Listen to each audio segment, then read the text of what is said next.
the Christian commemoration of Holy Week, culminating on Easter Sunday, and the 8-day Jewish celebration of Passover frequently overlap on the calendar. In the Christian New Testament, Passover and Easter are tied together, while in the Torah, Passover is the story of God's saving of the Israelites from slavery in Egypt. Easter and Passover are two distinct holidays that are often linked together in our culture. I talked with Reverend Jonathan Lawrence, Associate Professor of Religious Studies, Canisius College, about the holidays of Passover and Easter, how each is understood and celebrated within their particular communities, and how each community might respect the celebration of the other's holiday. Hi, Jonathan. What a pleasure it is to be with you today. It's great to be here, Alex. And I love it because we can talk and compare notes on our two major holidays, on Easter and Passover. Definitely. Well, and I wanted to start by sort of asking you, because people always ask me, why does Easter fall when it falls? And they also know that sometimes Easter and Passover are exactly at the same time, and other times they aren't.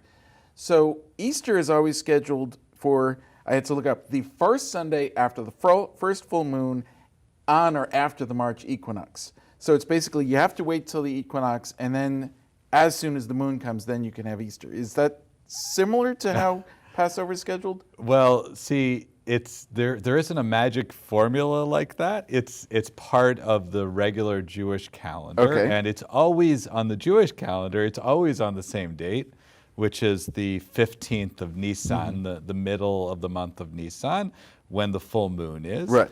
But the issue is that because the lunar calendar is 11 days off, you have to add in basically an extra month every couple of years. Right. So this year happens to be a leap year. So we get one day on February, but in the Jewish calendar, we have an entire month of what's called Adar that's added in. And so Passover, Hanukkah, was the earliest it could be, and Passover is going to be the latest it could be, basically. Okay, so this year they're not going to overlap at all then? No, it totally overlaps. Oh, okay. But because it doesn't use that formula, it kind of ends up at the right place. No, Passover, the Sunday at Passover, and first Sunday of Passover, first and Easter are the exact same time. Jesus would have been happy, I guess. It would have been convenient. That's right. That's right. So what, because I think the thing is they're both incredibly important holidays. Passover, from a Jewish perspective, is the most important holiday, and I would say Easter, it's the most important holiday as well. Yes. Yes. Well, sort of theologically, in terms of traditions and practice, of course, Christmas gets a lot too. But in terms of theologically, because it deals with the death and resurrection of Jesus, which then are the central event in terms of the growth of the Christian faith, Easter is more important, but there's a lot more rituals concerning Christmas, you might say. So it's really interesting because Christmas, it seems to be a holiday that's largely celebrated in the home. Yes. And that's how Passover is in Judaism. But it's the most celebrated Jewish holiday, even more, I think, than Hanukkah.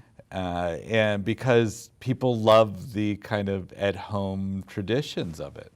That's a good comparison, I think. And certainly there are home events and special foods and a different sort of sense of fasting or changing food. So a lot of Christians, particularly in medieval times, and certain groups still, will refrain from eating certain kinds of foods during the 40 days leading up to Easter. And so then Easter becomes a special time of being able to add all those foods back in. And so in some of the neighborhoods in Buffalo, they still even have, the churches have the blessing of the Easter baskets.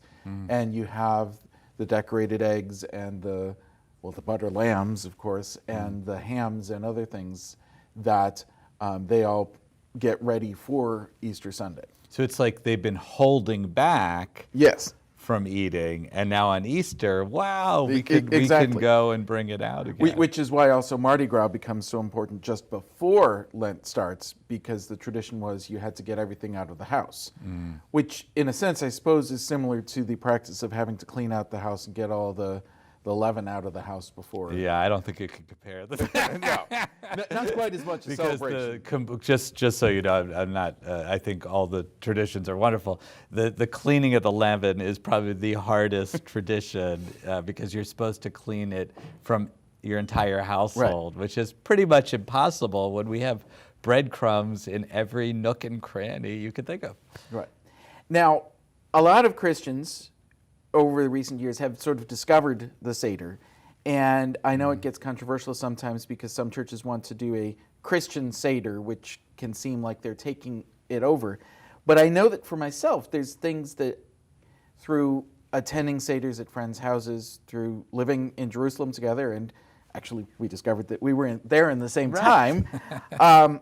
One of the things that really strikes me is the fact that we're talking about history.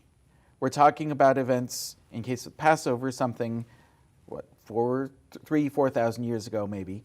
For Christianity, talking about Easter Sunday, talking about things 2,000 years ago. And yet we don't just say, well, they're long ago, we sort of remember them, and we're talking about it as ancient history. We express them in modern language. So I know that in the Passover Seder, there's a line that goes something like, we were slaves in Egypt and God rescued us. And that's historically sort of problematic to say, well, somebody living in America in 2019 weren't themselves slaves in Egypt, but they're saying it in a very personal connection to the story. And in the Christian communion, Eucharist, Lord's Supper, whatever you want to call it, there's a line where it says, this is God's body broken for us, God's blood, Jesus' blood shed for us. And it's not just, again, something way back in the past. It's something here in the present. And I find that so powerful because it's a way to connect and not just act like it was something that happened so long ago. We don't need to worry about it. I think you totally hit the nail on the head. That's really what the holidays have in common, is that these are the central stories, and when we tell the stories, we're living the stories. We don't, in both Judaism and Christianity, there's a sense that these stories are ongoing and that we are really reenacting them in these holidays. Absolutely. Now, I know we're supposed to be talking about Passover, but also in the Jewish community and in the Christian community, Passover and Easter are followed by Pentecost. And one of the other things that I remember learning when I was in Jerusalem and we all went at Pentecost to study overnight in the synagogue and studying the story of Ruth, and the rabbi there told us that, I like the phrasing, that Passover was about physical liberation from slavery with Moses and the Israelites, and Pentecost was for spiritual liberation with the giving of the Torah. And I always liked that because a lot of Christians criticize the Torah and look down on it, oh, the law is too hard for us to handle. And I like instead the phrasing of it as the Torah as a gift and something that frees us by teaching us how we should live. And this is, again, one of the things that's so great, when we can learn together and still have our own traditions and our own ways of understanding it, but learning more about each other so that we can deepen our practices. Yeah, I think that's really so fascinating. Just kind of, I was going to say, because you mentioned the time before Easter and all the preparation, and then the counting, what you call Pentecost, what we call Shavuot, which is our Feast of Weeks. And a lot of these traditions go back to the agricultural cycles in the land of Israel, this is the time of the harvesting. But even when we've removed ourselves from that area, we create new reasons to do these different rituals. That's right. That's right. Well, and it was very interesting actually being able to be over there and see that, yes, when Shavuot comes, Pentecost, it is actually the time when the harvest is coming, since around here our seasons and the rainy season and everything and when things are growing kind of differs. One other thing that I did also just want to comment that has always struck me is the line in the Passover Seder about when the Egyptian army is killed, and it says that the angels were celebrating. And God stopped them and told them, well, yes, we rescued the Israelites, but it's a sad thing. It's a cause for mourning that part of God's creation, the Egyptians, should be killed. Even though they had been endangering the Israelites, it's still a cause for mourning. And I think that's an important reminder, particularly even in our own times when it can be very easy to just try to say this person's good, that person's bad, and there's no redeeming value. Mm-hmm. That's a wonderful, I'm so glad that you mentioned that. That's actually not in the Seder, in the Passover meal itself. It's an extra biblical text we call Midrash.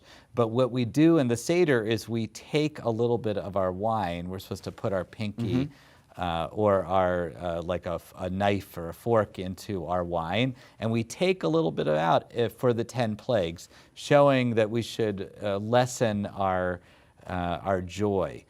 But I think it's also pointing out that there is a hardship with Passover and Easter being together, because a lot of times through Jewish history, Easter meant a difficult time and a dangerous time. And I think that that's part of the story that's being told. So it's all these layers and layers and layers. Absolutely. But it's so wonderful to be able to learn together, and I've always enjoyed the chance when we've had the community Seders to come together as a community to participate. Yeah. All right. Well, pleasure to be with you today.